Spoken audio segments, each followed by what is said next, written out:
sistem pencatatan, dan di sini kita juga bisa menggunakan sistem monitoring untuk memonitoring project ataupun activity. Seperti ini, misalkan project planner, kita bisa klik di sini dan kemudian kita bisa pilih yang timeline ini. Dan sekarang bentukannya akan seperti timeline. Yang terlihat di atas ini adalah kalender. Hai teman, selamat datang kembali di channel Tama Harnight. Dan sekarang saya akan bagikan sedikit informasi terkait Notion. Ini merupakan salah satu layanan web yang bisa membantu kita untuk membuat catatan, to-do list, database, dan bahkan timeline project. Bagi kalian yang ingin membuat timeline project, di sini kita akan bisa melakukan banyak hal dan bahkan mungkin kita bisa membangun sebuah website sederhana. Kenapa Notion?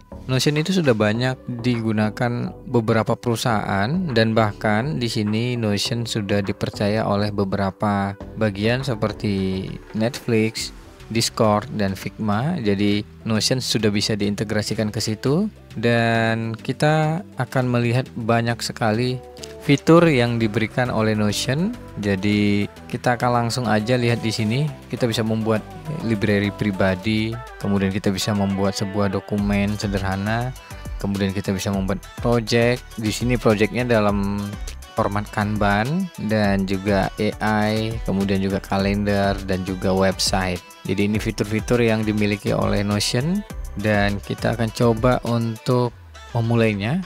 Yaitu pertama kita harus login, dan untuk login kita bisa klik di bagian login ini, langsung klik seperti ini, dan kita di sini akan ditanyakan terkait email untuk login. Dan berhubung Notion sudah disupport oleh Google, maka di sini kita bisa continue with Google dan juga Apple jika kalian menggunakan akun Apple.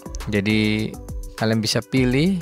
Dan di sini ada SSO juga. Dan jika sudah mendaftarkannya di luar dari ketiga ini, kalian bisa ketik di sini di bagian email dan selanjutnya nanti continue. Karena saya pakai akun Google, saya akan pilih yang continue with Google. Saya klik, muncul pop-up dialog menu dan di sini kita diminta untuk memilih akun Google kita. Saya pilih yang ini, yang saya gunakan sekarang. Saya klik. Di sini ada terms of service, jadi kita diminta untuk persetujuan dan langsung aja saya klik di bagian continue ini. Dan di sini kita akan melihat settingan awal untuk Notion, yaitu pertanyaan penggunaan Notion. Saya pilih personal aja. Dan kemudian saya akan klik di bagian continue. Di sini kita ditanyakan juga rencananya untuk bersama-sama dengan orang atau sendiri. Untuk sekarang saya akan pilih yang sendiri dulu, yang ini. Kemudian saya continue dan di sini ada beberapa opsi untuk kita pilih. Misalkan saya ingin menggunakan opsi project tracking, kemudian to-do list, kemudian saya ingin personal finance. Kemudian saya continue. Dan sekarang kalian bisa lihat di sini kita sudah berada di dashboardnya Notion. Dan di sini kita akan mulai di pojok sini. Di bawah sini adalah dashboard dari activity yang sedang kita catat. Seperti misalkan yang monthly budget yang ini adalah template ataupun format untuk mengatur pengeluaran bulanan ataupun pemasukan bulanan. Di sini kita diberikan template oleh Notion untuk mempermudah penggunaannya. Dan di sini juga ada weekly to-do list. Ini yang tadi yang saya pilih, kan ada 3. Ini yang kedua. Ini adalah pekerjaan mingguan. Dan di sini kita bisa lihat apa-apa aja yang ingin kita kerjakan. Jika sudah, kita bisa checklist di bagian checkbox seperti ini. Dan kemudian di sini ada project planner. Project planner ini yang tadi yang saya pilih juga yang ketiga, dan di sini langsung muncul seperti ini. Ini adalah template yang bisa kita custom, kita ubah, kita sesuaikan dengan kebutuhan kita. Jadi di bagian sini adalah bagian template aktivitas kita. Jadi setiap aktivitas kita bisa buat di sini, dan private artinya ini tidak di-share ke public. Oke. Dan untuk melihat notifikasi inbox, kita bisa ke bagian inbox ini. Nanti jika ada maka akan muncul di sini. dan kemudian di bagian bawah di sini ada kalender. Notion akan sinkron dengan akun Google kita ataupun Google Calendar kita. Jadi kalau untuk sekarang saya tidak coba untuk ini dulu, saya close. Dan kemudian ada settingan di sini. Kita bisa melakukan banyak pengaturan untuk Notion yang kita punya. Kita bisa custom tema. Kita klik aja yang ini. Kemudian kita bisa pilih mau terang ataupun gelap, itu terserah dari kalian sesuai dengan kenyamanan mata kalian. Dan kemudian di sini ada settingan untuk versi desktop. Jadi Notion nggak hanya lewat web, tapi juga bisa pakai desktop dan bahkan aplikasi Android. Dan di sini ada startup, jadi kita bisa pilih di sini, dan juga settingan waktu, jam, dan privacy. Di sini kita bisa setting semuanya, dan juga di bagian My Notification di sini kita akan setting terkait notifikasi untuk Notion kita.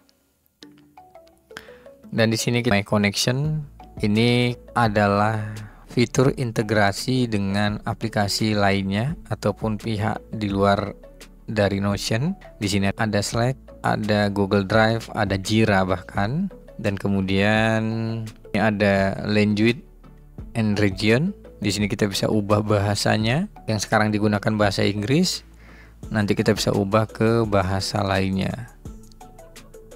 Untuk Indonesia saya lihat di sini belum ada. Jadi sementara saya biarkan aja dengan bahasa Inggris. Dan kemudian di bagian workspace ini kita bisa lihat ada upgrade plan. Upgrade plan ini adalah layanan dari Notion untuk pengembangan dari penggunaan kita. Kalau yang sekarang kita pakai itu adalah Notion versi gratis. Kalau yang berbayar itu ada di sini dengan fitur yang dia sediakan. Di sini kita bisa lihat keuntungan jika kita menggunakan versi berbayar dari $10 hingga $20 per orang per bulan.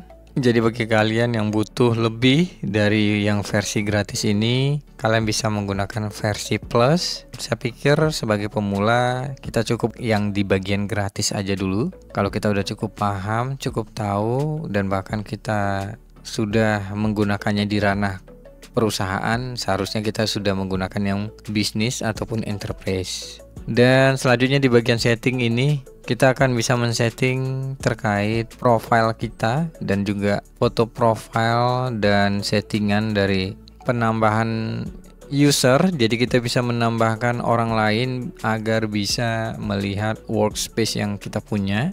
Jadi di sini juga ada beberapa export member jika kita memiliki banyak member, dan ini berlaku untuk versi yang bisnis. Jadi kalau kita menggunakan plan yang bisnis, maka kita akan bisa menggunakan fitur ini. Dan lagi kita di team space, di sini kita akan bisa untuk membuat team space untuk kegiatan ataupun aktivitas kita di Notion. Kemudian di sini ada people. Ini adalah orang-orang yang masuk ke dalam workspace-nya kita, dan untuk yang sekarang itu adalah saya sendiri sebagai owner.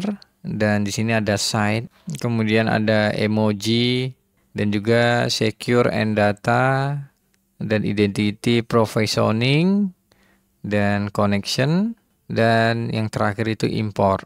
Jadi untuk keseluruhan bagian ini nanti akan saya bagikan di video lainnya. Untuk sekarang kita cukup perkenalan aja dulu. Jadi yang terpenting itu kalian tahu bahwa jika kalian butuh pencatatan secara individual dan pencatatan tersebut ingin dibuat ke dalam bentuk dashboard tersendiri, kalian bisa menggunakan opsi Notion ini, karena Notion ini juga bisa digunakan secara gratis dan juga tersedia banyak template yang bisa kita pilih. Untuk melihat templatenya kita bisa pilih yang di bagian template ini, kita klik di sini dan kita bisa discover banyak template di sini. Ada beberapa template yang berbayar, ada juga yang gratis. Kalian bisa lihat di sini ada free, maka itu gratis. Kalian bisa gunakan itu. Untuk template-template ini kalian bisa untuk preview juga. Kalian klik di sini dan langsung preview seperti ini. Maka kita akan bisa melihat format template yang ditawarkan oleh orang lain itu akan terlihat seperti apa. Di sini kalian bisa lihat Dan kita balik lagi ke bagian home, kita balik ke home-nya kita, dashboard-nya kita. Di sini kita akan melihatnya seperti ini. Ini project planner itu yang tadi kita buka, to-do list juga, monthly budget juga tadi kita udah buka.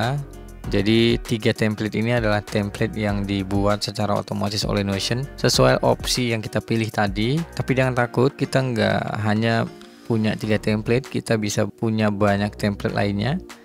Dengan create yang baru di bagian new page, kita bisa klik di sini.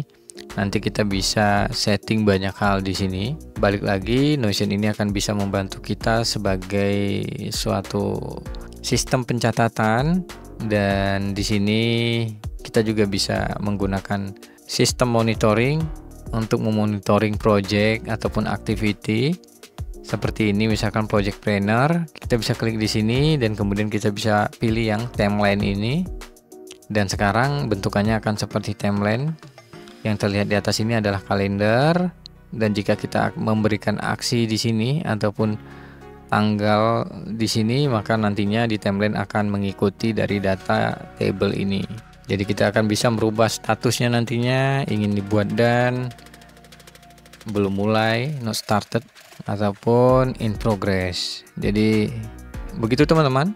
Next, jika kalian tertarik terkait Notion, tolong kabarkan saya lewat kolom komentar. Jika mungkin saya coba dan saya akan bagikan ke kalian lagi. Terima kasih sudah menonton, share jika bermanfaat, like jika suka, subscribe untuk video selanjutnya.